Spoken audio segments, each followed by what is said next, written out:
Hi guys!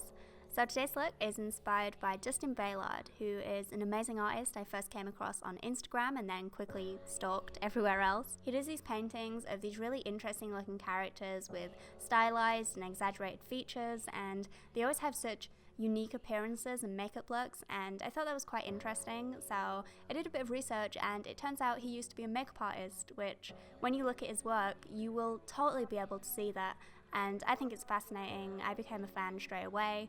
I'll leave the link to the painting that inspired this look in the description, and yeah, let's start. So I'm going to start by covering up the eyebrows, and I always have such a hard time doing this because my eyebrows are so spiky and they never lay flat, but it turned out okay this time. So I brushed through them and then I used a regular glue stick just to coat the hair and then flatten them. Whenever I do this technique, I always get questions about how to remove it afterwards and whether it pulls your hairs out, and honestly, water is just going to get rid of it, fine, easy. It just turns into a big goopy mess the second it gets wet, and it just comes right off. Just make sure it's one of these kind of glue sticks and don't use like any kind of a liquid glue or anything. Make sure it's a glue stick. Look how awesome this eyebrow looks right now, by the way. Why don't they look like that all the time? Why does it only look like that when it's got glue on it? So I let that dry, and then here I'm just taking a blob on a little spatula and applying it in a thicker layer over the top of those flattened brows. This is just going to fill in any gaps and just make it a bit smoother looking. Moving on to the skin, I'm using grease paints, and I'm starting with the white on the high points of the face first. Actually, it turns out more to be like all over my face, but not so much on the areas that I plan to add contour to, so underneath the cheekbone, sides of the nose kind of thing. You also want to take it down onto the neck and the shoulders, and later on I'm going to apply it to the chest, but it's one of the last things I do. So next I'm taking a grey and I'm using that as my contour shade. So I'm going to take that underneath the cheekbones, the sides of the forehead, and certain parts of the neck, just the areas that would naturally be shadowed. You just want to point that out since we've applied that flat white base.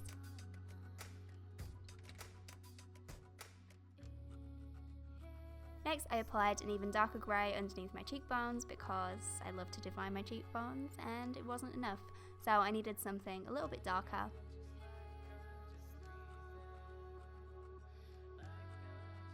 I also added some shape back into the nose because I forgot to do it earlier, so I'm using the lighter grey, not this dark grey that I just used. So now that the glue on my brows was dried, I could go ahead and cover those up a bit more, but it doesn't matter too much. I think they're mostly covered by eyeshadow later on anyway. So here I'm just kind of jotting out where I wanted to draw in the new eye shape. The eyes on his characters are usually massive, so I plan to enhance my eyes with editing for my final image, but you can still totally use makeup to make that process easier. It's gonna look slightly weird throughout the video, but just bear with it, and if you don't want to do any editing afterwards, you could totally just get some yellow sclera lenses for a similar kind of effect. I do really recommend doing something with your eyes, whether it's editing or contacts or something, because regular eyes look really lackluster. This is such a over-the-top dramatic kind of look, so you definitely need to do something.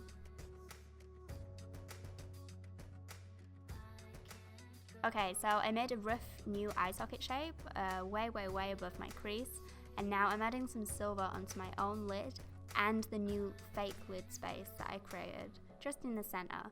It might be hard to visualize now, but do you see that line? That's my new pretend socket, if that makes sense. Then I'm also doing the same thing underneath the eye.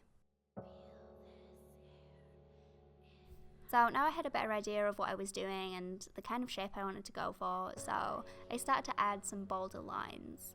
So I use a few different brushes throughout this look, but I mostly use an angled brush to place the colour, a pencil brush to blend it out, and a small fluffy brush just to haze out the edges. I switch between them quite a lot, so I'll try to keep an eye on which one I'm using at the time. So here I'm defining the new eyelid space on the top and the bottom. So you want the darkest parts at the edges, and then you want to blend it inwards, but leaving that silver in the center. This is going to give you like that bulbous, bug-eyed kind of shape, and all I'm using to do this with at the moment is black eyeshadow and a pencil brush, because I'm still just kind of mapping it out.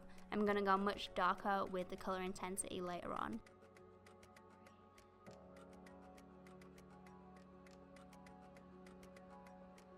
So if you need to alter the overall shape, you can do that by using the remaining paint on the brush from before. You can just go over the edges with the brush and then pat it with your finger and it blends quite nicely. So in this inner corner, I'm basically outlining the inner corner area, and then I'm applying the silver in that space that I left open. Again, this is all just like exaggerating the features I already have and working towards making the eyes look bigger. Next, I lined my upper and lower waterline with a black liner, and you want to extend your inner corner a bit. And don't apply any in the middle of the bottom waterline. I don't know why I did it, I didn't do it on the other eye. What you want to do is add the silver there instead.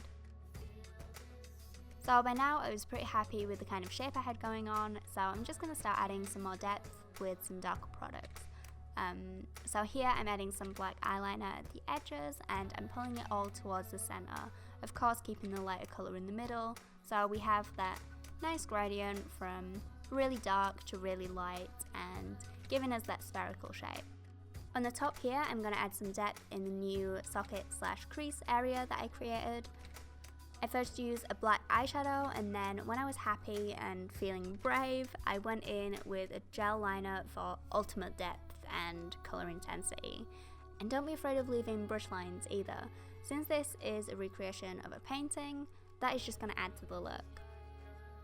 And here is where it really started to feel like it was coming together and looking how I imagined it would. Like when I look down here, it really looks like that is just a lid and a crease, so I was really happy with it. Up until this point, I was kind of considering trashing it and never uploading it ever, but yeah, I was happy with how it was turning out. Next, I created a winged liner, and although I think this could have been a lot thicker, I was really enjoying the lid space that I had going on, so I kept it at a regular thickness across the lid, trying not to take away too much of that silver, but then I winged it out pretty far. Here I'm just touching up that inner third of the lid. It wasn't looking quite as dark as I wanted it to, so I was just adding a bit more depth. Next I'm applying some yellow grease paint very softly into the smoke out. I'm applying it with a brush and then I'm patting it with my finger to blend.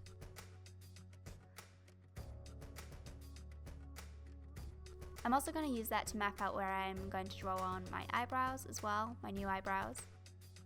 I decided to do this with the dark grey that I used before, and I'm just using just a thin little eyeliner brush and short little hair strokes.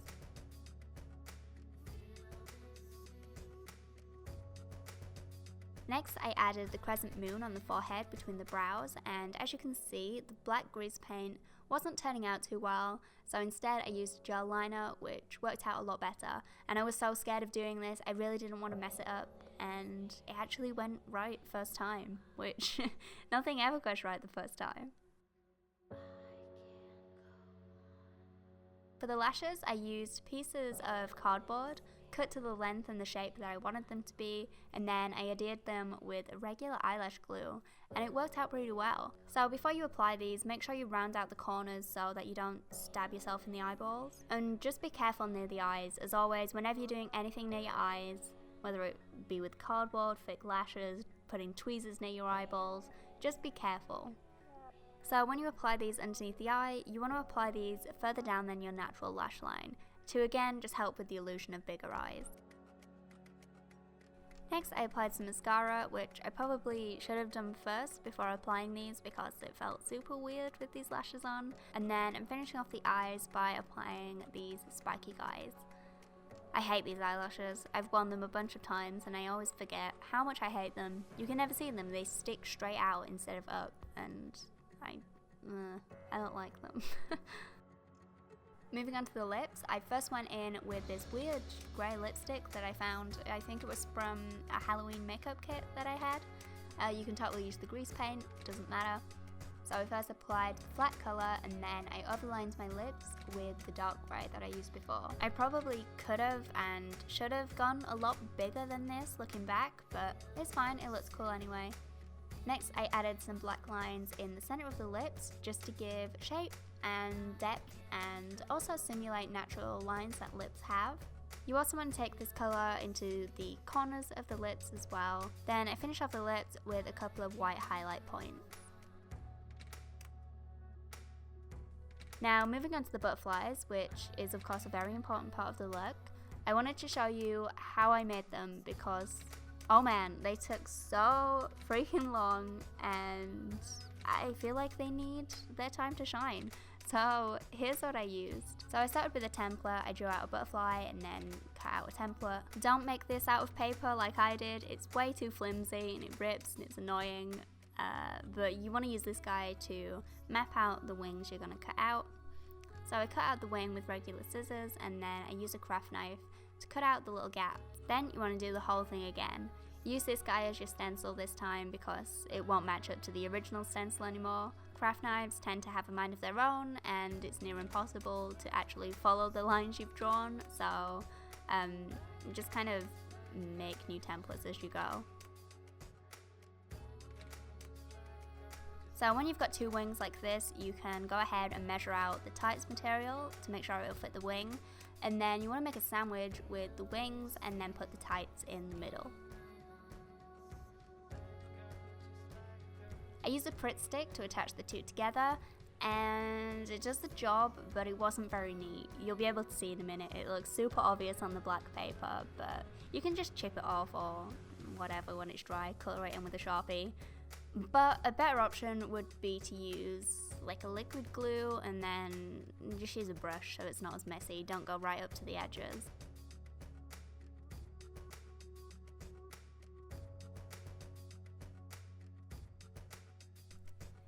Then I just used a white paint to add some dots at the edges.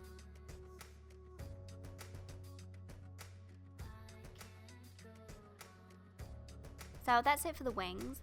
I also made a headband too to try and make my hair look more like the character in the painting. So I made a bunch of these little shapes, like the very edge of butterfly wings and with a little curve at the bottom so it would fit to the shape of my head. I just used Evo Stick contact adhesive to attach them to a headband, a couple of centimeters apart, and it worked out pretty well. I used pins like this to hold them up in place as they dried because it was the first time I'd used this glue and I didn't really know how it worked out, but you apply the glue to the headband and the paper and then after a few minutes when it's kind of dried you can just stick them together and the bond is really strong, so I don't think the pins were really necessary, but it made me feel better. But then that's all I did really. Because it's thin cardboard, it sits right between your hair and it blends in really nicely and looks really cool. So back to the makeup, or I guess the costume, kind of. To adhere these butterflies to my skin, I used spirit gum. That's also why I didn't apply grease paint to my body yet. It's best to apply the butterflies to clean, dry skin, and then you can go ahead afterwards and just paint around them. So remember, when you're using spirit gum, it's not going to stick straight away. You can't just apply it and you're good to go. That's not going to work. You need to either tap it or just kind of wait a minute or two. Well, less than that. If you apply the spirit gum on your skin and also on the back of the butterfly and then wait or tap it and then apply it, it's going to stick and it's going to have a really strong bond immediately. Whereas if you just apply the glue and then stick the butterfly on, it's not going to stay there. It's like trying to apply false lashes with wet glue. It just doesn't work. But then that's it. I had a lot of fun doing this, so I really hope you enjoyed watching it. I do love doing these weird little characters. Make sure you go check out Dustin and his work. It's incredible. I'm a huge fan. I'll leave all of his links below, as well as a link to the piece that inspired this video. As always, thank you guys for watching, and I'll see you next time. Bye.